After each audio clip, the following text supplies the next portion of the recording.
You're watching Mirror 7 News. Stay informed, stay ahead for more news. So let me walk you through this unusual story that's been making headlines. And honestly, it sounds almost unbelievable at first. An 86-year-old man from Skegness, Roy Marsh, was fined after something as harmless as a leaf blew into his mouth. Yes, an actual leaf. According to his account, he was just pausing for a rest earlier this year when a strong gust of wind swept a large reed straight into his mouth.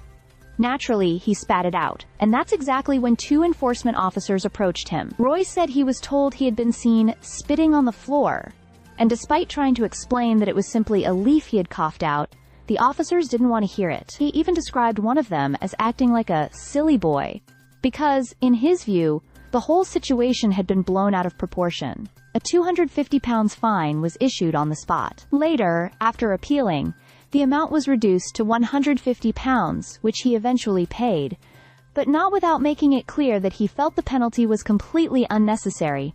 The story didn't stay quiet for long. Councillor Adrian Findlay, who represents Reform on Lincolnshire County Council, said he had been receiving multiple complaints about similarly heavy-handed enforcement around Skegness.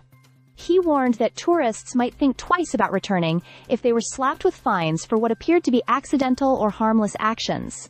Findlay argued that enforcement officers needed to show more discretion, especially when dealing with the elderly or in situations clearly caused by the wind or weather. After all, as he put it, nobody expects an older person to run after a crisp packet blowing down the road. Roy's daughter also shared additional details online, explaining that her father has asthma, heart issues, and walking difficulties, and that he was left feeling harassed. She claimed that during another walk, he was even questioned about a tissue he was still holding in his hand, making it seem as though he was being monitored. On the other side of the story, East Lindsey District Council defended its enforcement approach. It said teams only approached individuals who had been seen committing environmental offenses, and stressed that patrols weren't aimed at any specific group or demographic. The council's goal, they said, was not punishment for its own sake, but long-term behavioral change, encouraging everyone to help keep the area clean and safe. The whole incident has now sparked wider conversations about where the line should be drawn between proper enforcement